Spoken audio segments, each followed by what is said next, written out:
Okay, we've given the head a second coat here. So now we're going to sprinkle a little red into it just to kind of offset it a little bit.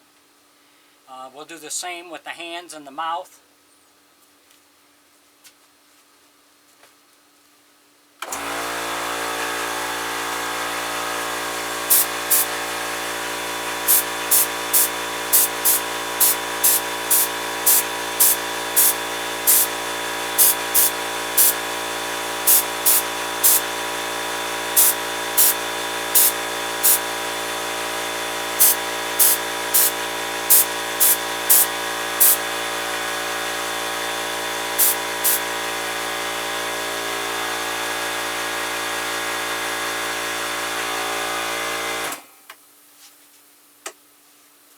We'll let this set up and dry, and then we'll be ready to start detailing it, hand painting.